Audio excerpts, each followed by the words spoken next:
Bismillahirrahmanirrahim. Assalamualaikum warahmatullahi wabarakatuh. Alhamdulillahi wa kafa, wassalatu wassalamu ala nabiyyihil mustafa wa ala alihi wa ashabihi wa man ihtada bihudahu wa man iqtafa, amma ba'du. Sahabat-sahabat yang dirahmati Allah, alhamdulillah kita merasa senang dan sangat beruntung karena diizinkan Allah memasuki bulan Ramadan yang suci ini.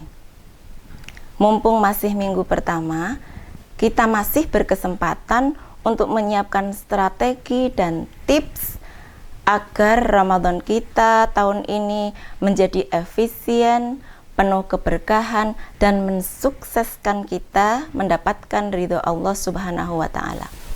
Sahabat-sahabat, kali ini kita akan belajar mengamalkan 7 strategi yang disebut wani pitu, jijo, kerto, ndesis, nyolo. Nyolo itu yang 7. Wani ngaji, wani kerja, wani ngeker, wani traweh, wani nderes, wani zakat infak sedekah, wani nyiapke Lailatul Qadar. Mari kita bahas satu persatu. Pertama, wani ngaji. Sebelum kita beribadah atau melakukan amal solih lainnya, sudah pasti sebaiknya dilandasi dengan ilmu. Sudah tak terhitung hujah dan argumen yang menyebutkan betapa utamanya menuntut ilmu. Dalam satu kitab karya Syekhina Hasyim Asy'ari radhiyallahu an, Adabul Alim wal Muta'allim, disebutkan ma ubidallahu bisyai'in afdhala min fiqhin fiddin, bahwa Allah tidak disembah dengan peribadatan atau persembahan yang lebih utama dari menjadi faqih atau memahami agama. Ila akhirih. Ini adalah hujjah kuat karena diriwayatkan oleh Abu Daud dan Imam Nasai dengan derajat hasan.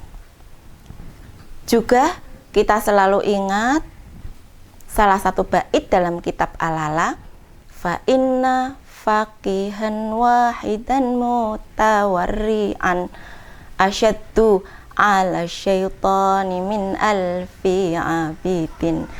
Seorang faqih yang wirai, bagi setan itu lebih susah ditipu, lebih susah dikalahkan ketimbang 1000 ahli ibadah. Karena itu sangat wajar dalam tradisi kita ada posonan atau pasaran. Dalam tradisi ini seringkali khatam kitab-kitab besar selama bulan Ramadan. Baik sahabat, yang kedua adalah wani kerja. Sahabat-sahabat yang laki-laki maupun perempuan, mari sama-sama semangat untuk bekerja. Apalagi di bulan Ramadan yang kita lemas dan tidak bisa mengakses makanan. Untuk sahabat-sahabat yang perempuan, kita selalu ingat hadis Nabi SAW, ma akala ahadun ta'aman khairum min ayyakula min amaliyatihi. Seseorang tidak makan sesuatu yang lebih baik daripada hasil jerih payahnya sendiri. Meskipun suami Anda memberi nafkah penuh, tetapi Anda lebih terhormat seandainya bisa menghasilkan makanan dari jerih payah sendiri. Lebih-lebih sahabat-sahabat yang bapak-bapak, kita selalu ingat hadis Nabi, la yaghfirullahu libni adama dzamban illa bitta'bi ba'dal amal. Jadi bapak-bapak walaupun rajin deres, ngaji, zikir, istighosah, ibadah-ibadah sosial, kalau tidak punya ini, ada dosa yang tidak bisa gugur, yaitu rasa lelah, letih, penat selepas bekerja. Kalau orang Jawa bilang boyoknya sakit, ya. Nah, jadi mari kita semangat bekerja, karena selain menggugurkan kewajiban, menjaring pahala, sekaligus menggugurkan dosa. Wani ngeker. Nah, ini sering dialami sahabat-sahabat, umumnya yang perempuan.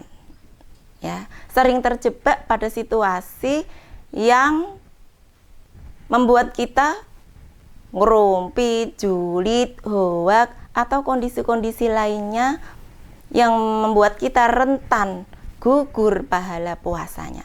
Nah, kita harus wani ngeker, berani menahan diri dan menjauh dari semua itu. Kemudian wani traweh. Sahabat-sahabat, terutama yang siang harinya padat aktivitas, wajar kalau habis isya sudah merasa capek dan mengantuk. Kita pasang strategi, kalau bisa siang hari ada 30 menit atau 1 jam untuk tidur agar terawihnya bisa semangat. Atau mungkin sebelum isya minum kopi. Atau mungkin dibuat variasi berupa wisata religi. Kita pergi ke Masjid Agung Jawa Tengah misalnya, yang sehari membaca 1 juz saat terawih. Atau dulu ada program Tarling, sekalian memperbanyak penggalan bumi yang menjadi saksi ibadah sholat kita. Kemudian wani deres.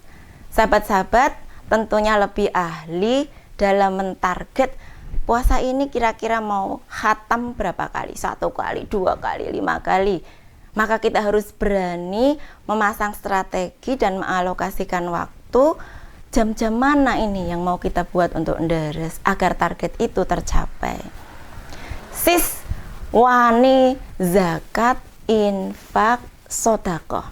Sahabat-sahabat, mari kita ingat berapa dari harta kita mungkin yang tahun ini sudah mencapai haul sehingga harus dizakati. Kemudian ayah, ibu, saudara, keluarga terutama yang menjadi tanggungan nafkah kita. Mungkin bulan-bulan lain kadang bolong. Kita usahakan bulan Ramadan memenuhi infak itu, nafkah itu, untuk menjaga harga diri kita di hadapan Allah. Kemudian sodakoh. Sodakoh, seperti apapun kondisi kita tetap bisa berusaha.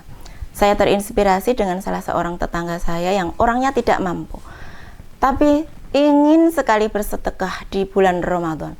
Maka dia punya strategi, setiap hari mengajak berbuka 1 orang santri. Sehingga dengan cara itu dia bersedekah. Sahabat-sahabat, mungkin kita bisa terinspirasi lagi dengan mengingat dawuhnya Mbah Yai Mangli. Kata beliau, makin banyak yang keluar, makin banyak yang masuk.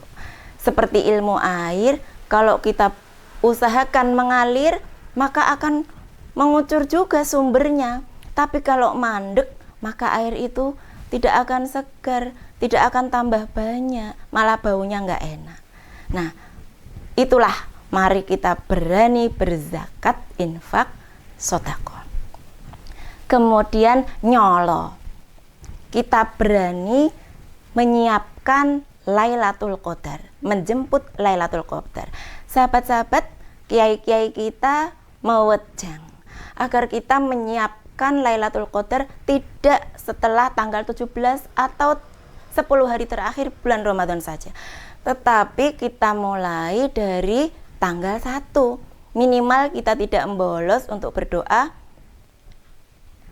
Allahumma innaka afuwun karim tuhibbul afwa fa'fu anna, setiap hari.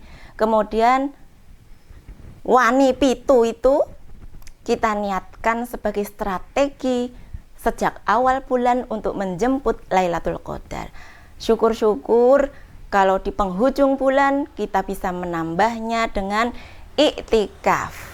Nah, akan semakin lengkap lagi menu Ramadan kita yang istimewa. Baiklah sahabat-sahabat, semoga bermanfaat. Nas'alullaha lana walakum at-taufiq wan najah. Wassalamualaikum warahmatullahi wabarakatuh.